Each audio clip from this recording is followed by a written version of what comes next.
Rudy, you can go to 11:50. Okay, sounds good. Thank you. And then I'm gonna end in like 5 minutes. So and then you'll be like, why did you even ask that question? Cool. Give it a minute. Okay, cool. All right, everybody. Thank you for joining this session that is entitled NEDC and Life Skills. And we're going to be focusing in on a little bit of project management, which I think, our MESA students have always been engaged in, especially as you think about taking on a topic as complex as the National Engineering Design Competition. I know that even some of our states have other competitions beyond the NEDC. And I would even say that there's elements of project management that I believe that the students are being exposed to as they engage in MESA across the country. And that there's this opportunity for us to kind of focus in on these skills a little bit more, maybe call them out, put them in front of our students, and just make sure that they understand that these are skills that they can apply to the NEDC, to a competition, but that we hope that they know that they can apply to life as well. I know I feel like I need to be better about kind of project management and kind of utilizing some of these tools. So it's a good refresher for myself to throw myself into some curriculum that we've had access to and that you'll have access to after this convening as well. So I want to welcome everybody. My name is Rudy McCormick. I serve as Executive Director for Arizona MESA and then also chair for MESA USA. So very glad to kind of work with everybody across the country. So look forward to your thoughts in today's presentation. I wanted to mention that um, a lot of this work really has kind of started, and actually MESA USA received some funding from Invent Ed, which is a national invention education organization that MESA USA has some involvement with in terms of, and we've been very fortunate to attend their convenings and gain a lot from curriculum. I'm going to talk about, in particular, from Oregon and their sharing of curriculum that talks about invention. Because if you think about it, like that's what our students are involved in as they take on a project, especially like the NEDC, where they're coming, they're looking outside into the world, seeing, and not just outside into the world, but into their local communities, finding what are those issues of inequity that they can kind of help to contribute towards and then kind of inventing these amazing solutions. So we had a chance to go to the recent Invent Ed conference, which was last year, had a chance to apply for some funding. And I want to thank the Lemelson Foundation because Lemelson Foundation typically has been involved in that funding that comes to organizations. And so we had an opportunity to put in a proposal to take some of what we had learned at a convening and see if it could kind of have broader implications in our organization in MESA USA. So, we talked about invention, and the question is, what if our MESA students could invent equity? Um, I love that invent ed piece, but for us and for our work, I've always kind of thought of it as this invent equity, that this is what we're asking our students to kind of engage in. And if you just think about that, it gets me super excited. So while I say, like, what if our students could invent equity? Realistically, our students do. And they do that through the MESA National Engineering Design Competition, right? We just talked about it, that they're kind of exploring those UN sustainability goals. They're kind of looking locally to see where could they have impact on those goals, and then kind of designing these unique solutions. But as we talk about this, and as we kind of dedicate an entire convening to the MESA National Engineering Design Competition, I think that we have to talk about it, folks. Anybody want to start off? Who's going to mention it? Who's going to say it? Waiting, I'm waiting. The elephant in the room, right? And so that elephant in the room is that NEDC. It's big. Maybe it has some STEM components in it. I'm not sure. But it's that elephant in the room, and that's what we're all here kind of discussing. We've had a chance to kind of talk about. Um, this is just something, and you'll see trying to kind of utilize some different elements of AI just to kind of hopefully engage everybody. But this was just me taking the following prompt, the elephant in the room, but as if it were a Da Vinci drawing with an artistic STEM theme. And this is what came up with. Uh, I'm not sure that I want all of my art coming from ChatGPT or from Midjourney, but this was just something that came up. And so why do I bring up the elephant in the room? Well, I bring up the elephant in the room because there's also this saying that I think relates to the topic that we're trying to cover today. And that saying is, let me see if that's coming up there.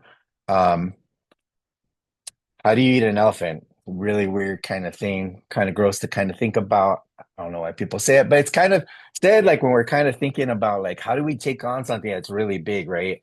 And they say one bite at a time. Um, if anybody has a better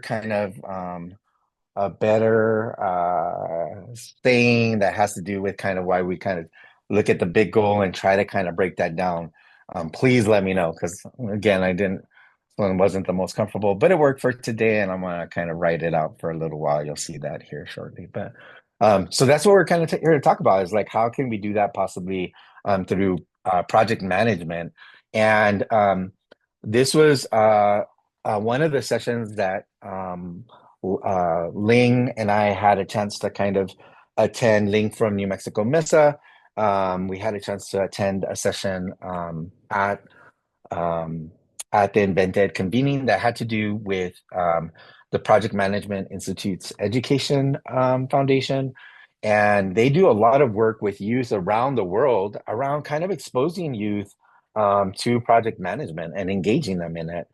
And so, as we saw that presentation at the Invent Edit conference, we talked about that. Sometimes we feel that for our students, that there's a good number of our students that may look at NEDC and see that big elephant and say, like, how do I take that on?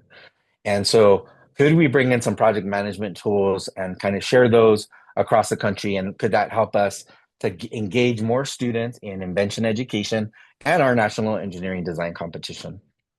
Um, so we reached out to Andrew Whitmire. He's staff within the Project Management Institute, manages their grants and partnerships. And so he was really great about kind of putting out a call. We worked to kind of talk about what we were looking to do. We were looking to kind of gather our curriculum staff, our curriculum committee from Mesa USA at the National Engineering Design Competition, bring them together and kind of share some of these project management tools and get us to start thinking about how could they be implemented within Mesa. Um, and Andrew was able to identify an awesome person by the name of Karen Dove. She's a board member within Project Management Institute's Education Foundation. And then she also is the oversight committee chair and a great educator that in learning a little bit more about her is really invested in trying to bring about greater equity with communities that she's working with. And so as she heard about MESA and as she heard about our mission, she was very willing to kind of come in and work with our team virtually as they gathered outside of the NEDC. So that led kind of to this kind of question and something that I hope that we'll kind of all think about is just like in Mesa and beyond, um, do we want projects to manage our students?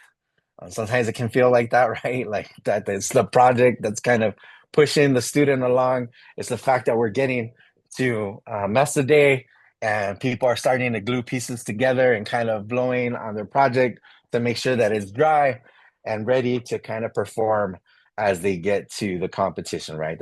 So do we want our projects to manage our students or do we want our students to manage their projects? And so that was kind of, again, going into the intent.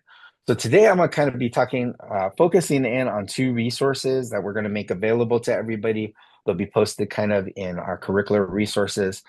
Those two resources are gonna be this student guide that PMIEF, Project Management Institute, has put together.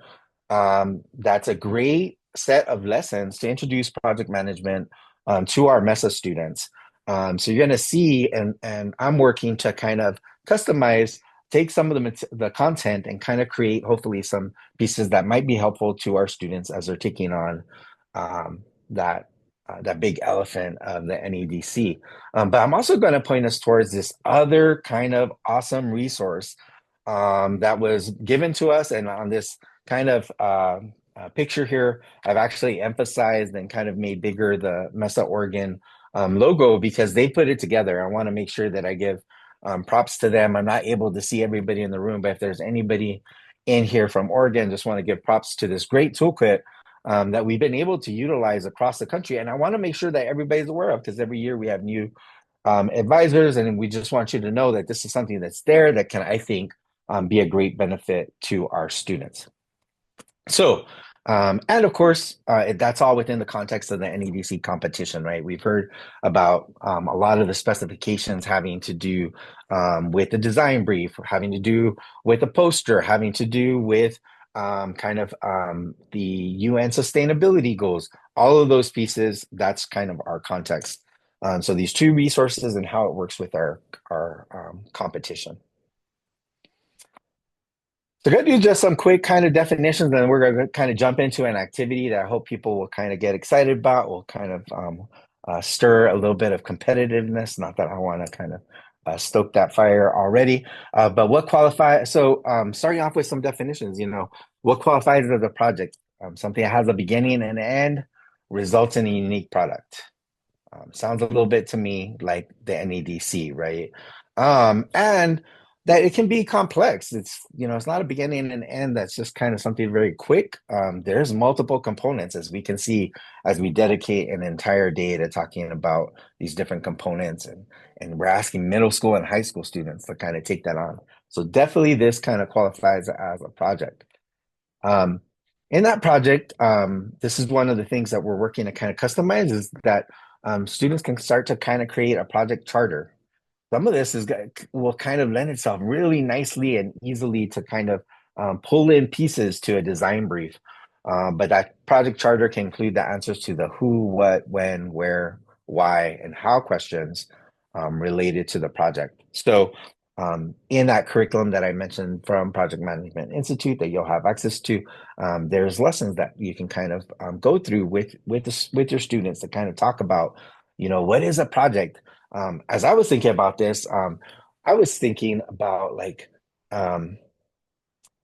really kind of putting it in the context of our students, and maybe it's kind of specific populations that we're working with within our club. So you'll see, and we'll talk through a little bit of that a little bit later. But how can we get them to kind of think about and see some of this project management happening within their own lives and within their own families? So I'll share an example of that in just a second. But this project charter here, and of course, further defining the project. I love kind of some words that are used here that I think a lot of us as in Mesa we use these words, but I think they can be important, right? Those little bit of titles may kind of bring further kind of seriousness to the way that the students are approaching these tasks. Of course, you always have to kind of work with that carefully. But who's going to be the project manager? So that's a leadership opportunity for one of our students. Who are our stakeholders? Something I've heard in some of the other sessions is just this importance, and you're going to see it a little bit later too, of like, who's this client that we're trying to bring better equity to? Who is it out there within our community that we feel there may be an opportunity to assist through through that NEDC project? Who's the project sponsor? Oftentimes, as I look at kind of the curriculum and as I think about it, I think about that as the MESA advisor. That this is somebody that the students can come back to and kind of have more immediate access to and kind of ask questions and kind of make sure that they're on the right track or that they're kind of, because this isn't going to solve everything. We're still going to need to kind of push our students to continue to be on track. So that project sponsor could be a MESA advisor, and then the team members, right? That's the non-lead team members that are going to actively move that project forward.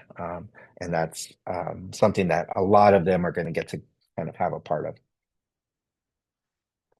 So there's some definition there, and there's some this ability for the students to kind of start to make um, something that can look very kind of large, start to kind of define it a little bit and kind of bring it together. So we're gonna kind of try an activity here with everybody, and this activity is going to be asking you, how do you successfully move your NEDC project from initiation to closing? So how do you successfully move your NEDC project from initiation to closing? And what I'm going to do here is that in the chat, hopefully I'm going to do this right. I don't think I have to, I can just go to everybody. I'll just go to everybody in this room, right? Believe so. And then what I'm going to do is I'm going to send that out. And this is going to kind of give you a document that you're going to be able to work with. And it's going to be your individual document. So you want to click on that and kind of have that come up for yourself. But before you kind of look at it too much, let me just show you a little bit of what I think you're going to see and what I'm going to ask you to do for a few minutes. So I'm gonna stop share or not. I'm not gonna stop share, but I'm gonna go go here.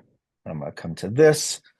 So this is what you're gonna see as you click on that copy link, and this is gonna be yours. It's your individual one. And this has 10 steps to successfully get yourself from the start of an NDC project to the end of the project. Now, these aren't my steps, these aren't your steps, but they're 10 steps. So what you're going to do is you're going to go ahead and take these cards that can kind of easily be moved, and I can rearrange them now. And I can say, I think that this one is going to be the first step of the process, and I can rearrange the cards until I get them in my set path to show from the beginning in one all the way to the end in 10. What are the steps to the NEDC? So that's what I want to give us some time to do right now. And I'm going to stop sharing my screen. Hopefully, everybody's downloaded that. And then I'm going to ask for you to start to kind of manipulate your steps to get them in the order that you would like them to be. And then I'm going to ask as people start to kind of feel comfortable with where they've got their steps for them to go ahead and raise their hand. So I'm going to stop sharing at this point. I want to let people kind of do some of that manipulating. I'm going to give also maybe, I'm going to start off with 10 minutes and see if we can.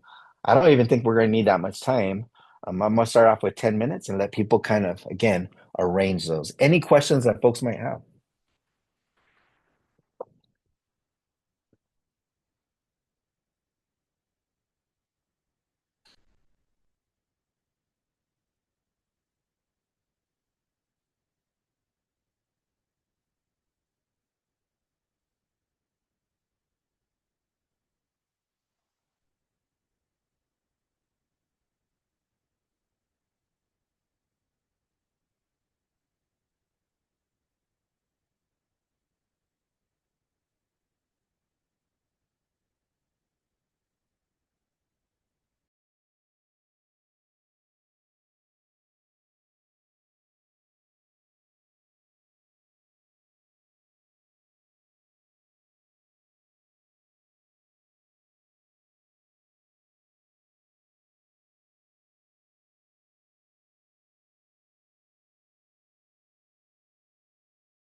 I don't think that anybody's done right now, but I will say that just as you feel like you're comfortable with your order, to go ahead and raise your hand by doing the reaction, I think. You can click on reaction and raise your hand.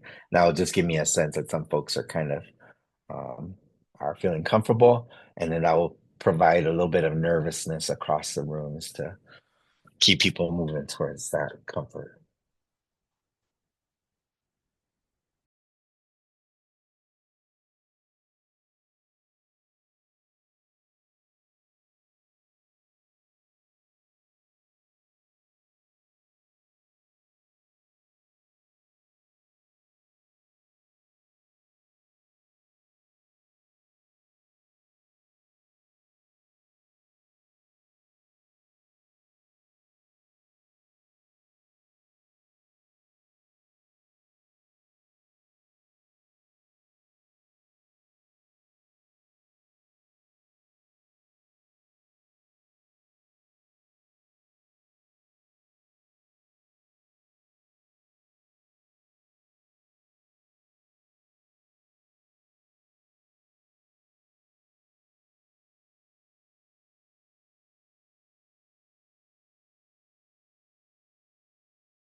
All right, I may have my first person maybe that's comfortable.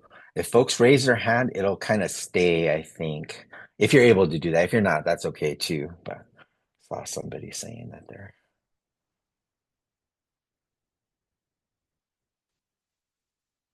Kim, Manny,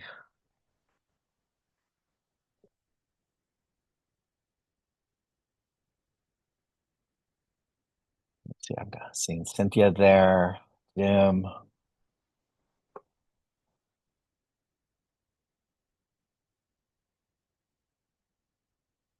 hoping I'm not missing anybody there. Plus, I heard if all these hands are raised, like the NEDC considers it a really engaging workshop. So I'm trying to just get extra points, really. Just kidding. All right, all right. People are feeding into the ego right there.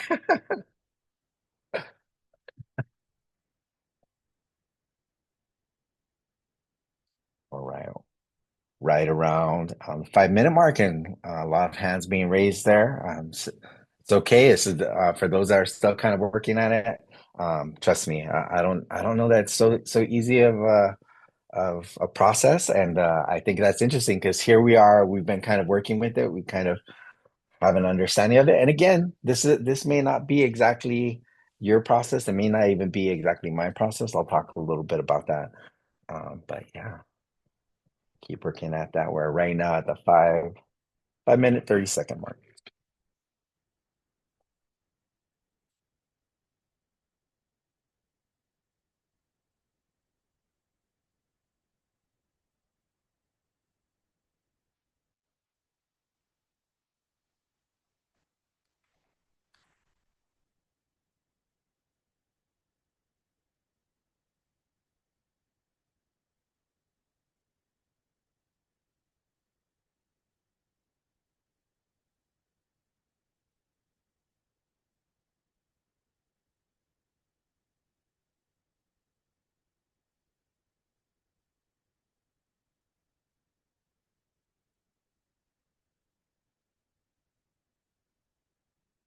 people continue to work on this.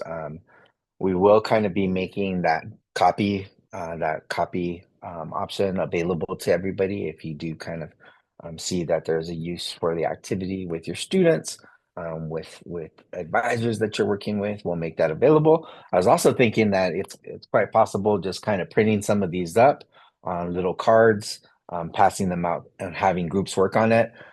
Sometimes. I recently did an activity. So Manny is saying, I'm a little bit familiar with this activity. Did a different topic, but did kind of pretty much a card sort. The first time I gave folks an opportunity to do it um, with no communication, gave them some time to kind of work as a small group to order the cards, no communication, no verbal communication, I should say. There was a lot of body language involved, right? And then after that, we actually opened up the floor to communication for the group, gave another period of time where they could actually kind of now talk and kind of move cards around if they thought that the cards weren't in the specific order. And then um, afterwards, we went ahead and revealed like what was the correct order, or what was the correct order that I was bringing to the table. Because, like I said, I think that these are all processes and could be slightly different for each one of us. Definitely is kind of slightly different for our students sometimes.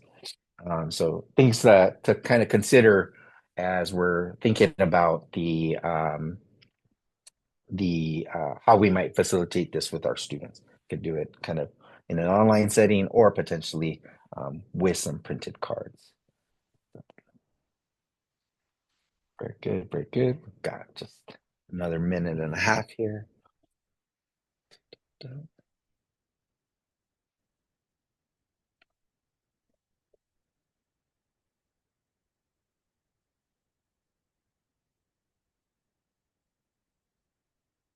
want to if we could double check, colleagues, that the breakout rooms might not close. I don't know why I got that message.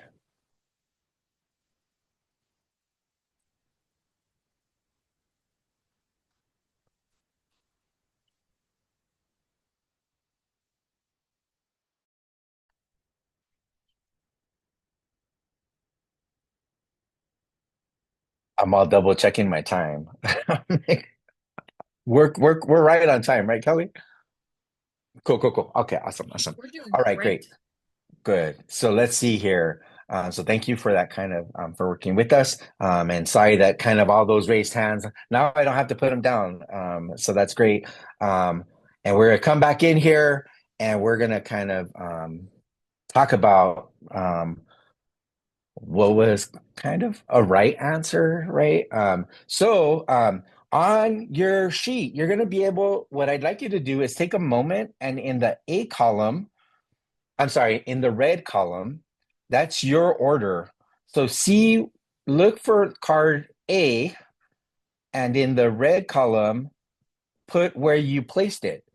Um, so if I were to use the card that's in front of me that I'm sharing, I would say A is in 3, so I'm going to put 3 down, and you can actually type it in there. So you can type 3 in there, and you can go all the way down through card J, and kind of put where your card ended up. I'll give you a few seconds to do that. Say, Rudy, we have different letters in different boxes that you have. That's okay. I'm wondering if this one might, I'm hoping, we'll see. All right. Well, maybe it is right. Let's see. Because again, I'm showing like the original card and you all have moved stuff around, I Oh, think. I see. A and C were switched. Okay.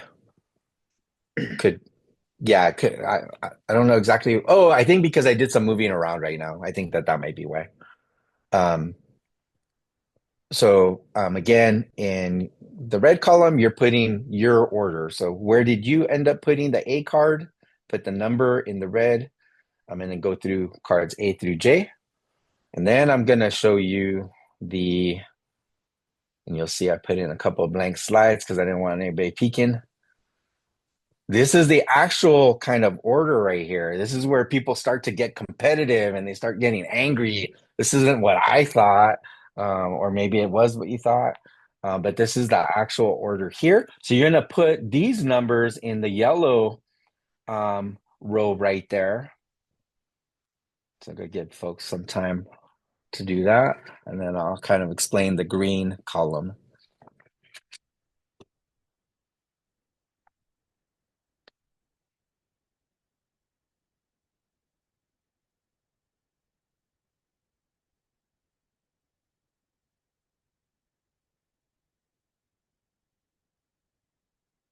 And once we've got that red and yellow column down, I'm going to show you one, like an example of how it could work out to kind of figure out the green column now.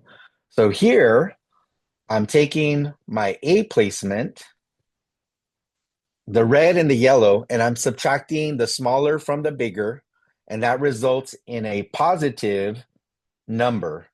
We're not doing any negatives here. We're just taking the small number, subtracting it from the big number. That tells us how many kind of steps we were away. And so let's see here. In the case of card F, I was pretty close. I put down 6. It was actually 7th. I was 1 card away, or 1 step away. In something like card A, I was not so close. I put the A card in section 1. It was supposed to be an 8. That's 7 steps away. And then what I can do to find my total score of how far away I was, I can add up all those green numbers there. So if you'd like to go ahead and do that, and then you can actually record your score there too, which is kind of cool. And then I'm going to ask folks that as you do that, like maybe in the chat, you can put like what your score was. I'm wondering who's going to have the bragging rights here. And I may ask Kelly to kind of, if you don't mind, Kelly, to kind of check in. Oh, wow, 12, all out of the gate, 7. Wow. That I feel like that's pretty impressive here. 4, 8. Wow. Okay. 2. Oh man, this is kind of exciting to just see. Let's see. People can kind of keep on putting stuff there. Um,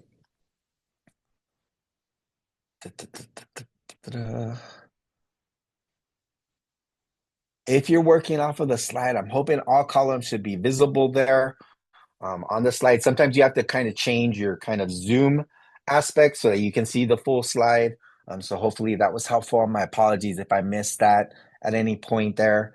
And then please let me know. I'm open to feedback too, because if something is not showing as it should, please let me know. So cool, like, wow. So we, just giving us an opportunity for us to kind of get to this and say to ourselves, what is that order that, we might ask our students to take this on. And so these right here were kind of almost like little story, like a narrative, right? A narrative of that process.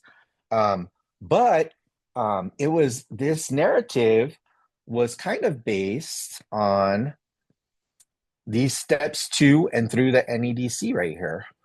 And you might say like, hey, these aren't my steps, or I've seen other steps, and that's okay, perfectly fine. But these are the 10 steps right here that I'm presenting today. And these steps right here are actually based on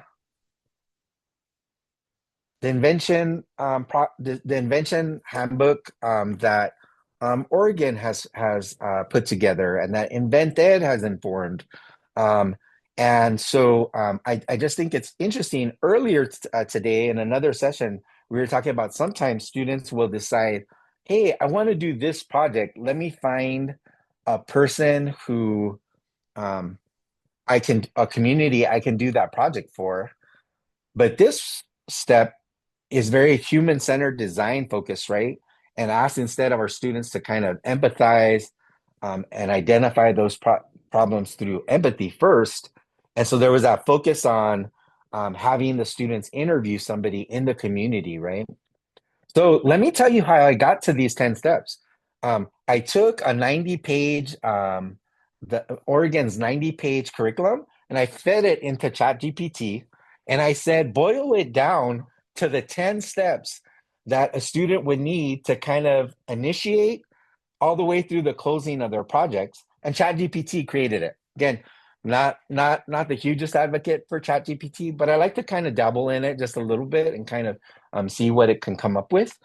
So I thought that that was interesting, that it did identify kind of the order that I think is very evident in the Oregon curriculum. And what I want to say to folks is that if you see that your students maybe could benefit in some lessons that get them to think about these different stages, that interviewing and empathizing, this curriculum, it's a 90-page curriculum, and it's set up really for teachers.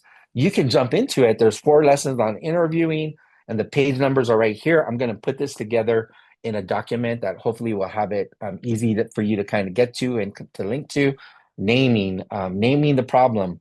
There's 3 lessons there, visioning and that ideation phase, 4 lessons there. So just want to make sure that everybody knows that this resource that Oregon has kind of put in front of us is a great resource, and it can help us to help our students identify all those different steps. And as we can see, it is that complex elephant, right? And so again, we'll now kind of turn our attention back to that project management piece. In the project management curriculum, you're going to see that it talks about kind of these 5 phases. I talked about the initiating and the closing and how are we moving from one to the other. You all worked through that, sorted those cards, kind of got there. Kelly, who was our closest there? Well, I Yeah. do believe it was Jim from Maryland. Hey, that's pretty good, pretty good. And then as I'm scrolling through, I'm just seeing, laughing at Kurt. I'm not laughing at you, Kurt, but laughing with you. That his own kind of, he said, "Dang, 20." So I thought Don't worry, it I'm was- laughing at me. but trust me, if I would have actually done the activity, I probably would have been 22, and I created the activity. So don't feel bad at all. So again, on the project management side, there's some great tools in the curriculum that allow us to kind of go through these 5 phases. And again, that initiating we talked about earlier, where we're kind of identifying and kind of taking on roles and making sure that we're kind of connecting. The other thing I liked about is the stakeholder element, right? Our stakeholder again says to folks, this is human-centered design. We need to start off with the client in mind. So that was kind of cool. Some cool kind of linkages between the curriculum there. There is also like a scope statement where students have to kind of talk about like, what are constraints? Sounds a little bit to me like specifications. Like, what are we asking the students to kind of stay within, right? And that sometimes for our students can be a challenge to kind of identify all of those things.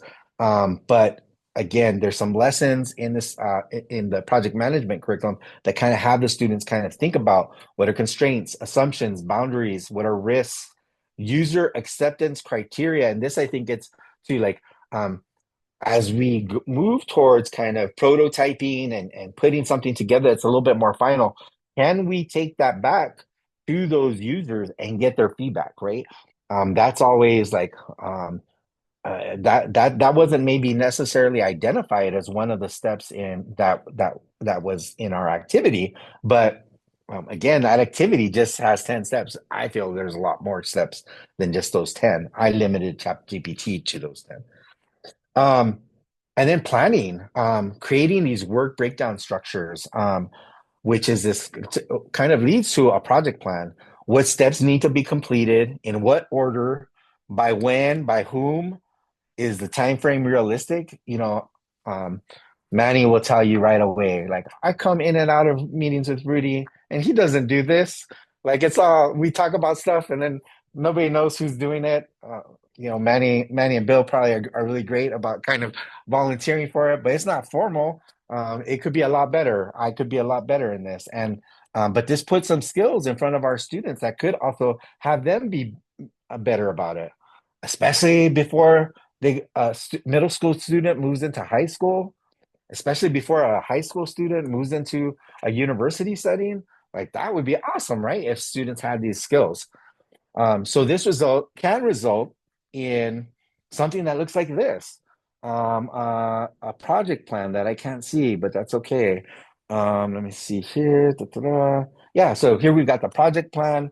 And this is something that I'll make available to folks so that they can come in and that they can make a copy of it and make it to their own, right? So they can kind of give it a project title. The project manager can be identified here. And then it's about kind of looking at that work breakdown and really kind of talking about like what are the steps necessary and what's the realistic duration to kind of complete that? What's the start date? When you apply the realistic duration, what's the end date? What are some resources that are needed? And are there comments that we need to kind of keep, right? And we see here that there's these sub projects. So not only is it kind of starting off with that empathy and finding who we're going to interview, it's gonna that's gonna mean we need to explore the UN sustainability goals first. Then we're gonna have to talk about local clients. Then we're gonna have to initiate an interview. That might not all happen in one MESA meeting, but this allows students to kind of break that down to say who's going to take responsibility for it, who's going to be that person that formally interviews. This is something that then they can share with the I can't remember if it wasn't called project manager. I forget the title, but they can share that back with their MESA advisor and they can talk about is this realistic? Are we good to do this? So that's the project sponsor. So we can take it back to a project sponsor, get their feedback. We see that the design proposal doesn't just happen. There's steps. And that oftentimes that first step might be the reviewing of a rubric, drafting that design proposal, presenting the draft to the MESA advisor, integrating feedback. And then of course doing a poster. And I haven't listed everything here, but students can start to take that elephant and break it down to those bites that hopefully will kind of help them to chew, to be able to swallow, to be able to relax, and to feel comfortable as they're moving themselves towards that national engineering design competition showcase, towards that kind of closing of their project.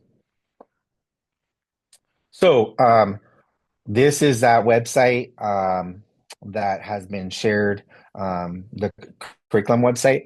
Some of these activities, we're going to go ahead and place them. Let's see, where are we going to place them? There's my little friend, the elephant. We're going to put them right in the additional resources and materials. And I'm also going to see if there's so there's going to be project management curricular resources that are going to be placed in the additional resources and materials on the curriculum website. And then I'm also going to see like, are there places where we can kind of integrate this into the modules so that you'll have it in two places, a place where you can find all of it. And then if you go into these awesome 7 modules, you'll be able to see where there's some project management activities, resources that I'm working with Bill that kind of get integrated into these modules. I'm hoping that you'll be able to see those here within the next week or so. But those are some of the things that are coming, as well as that sorting activity. One of the things that I realized that one focused on kind of an NEDC human-centered design project. I may try to kind of create a card sorting activity if students are doing more of an engineering design process that might be focused more on a product and not like a human-centered solution. So I'll wrestle with that and see if that might be something we can work with. And you all can let me know if that's something that you all would benefit from or your students would benefit from, which is the most important. So let me see here. I promise we're getting. So what if our MESA students could invent equity, right? And walk away with great life skills? They can, with your help. And so, of course, this doesn't happen without the MESA staff it doesn't happen without the MESA advisors. That's really where the curriculum kind of interacts and gets in front of the students. And so just want to thank everybody for being in on this session. I hope some of these resources may be helpful to you, may be helpful to your students as we continue to kind of work to integrate these tools that I hope will be, again, helpful to your students, not just on the NEDC project, but also within life as well. So thank you very much. I appreciate it. And then here is, I think, the QR code for the session. You can call it the elephant session, I heard. Just kidding. I don't know. But thank you, everybody. And again, appreciate all the work that everybody is doing across the country.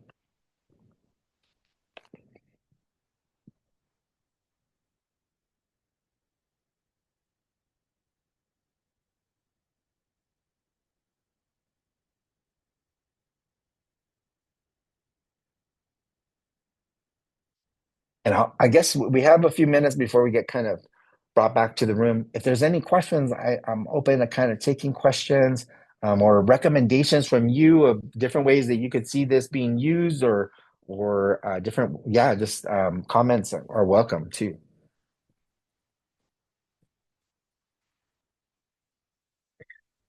Thank you, Rudy. This is Manny. Just wanted to say I really love that activity. And I think it's something, I mean, it's great that we did it. I would love my advisors to do it as well.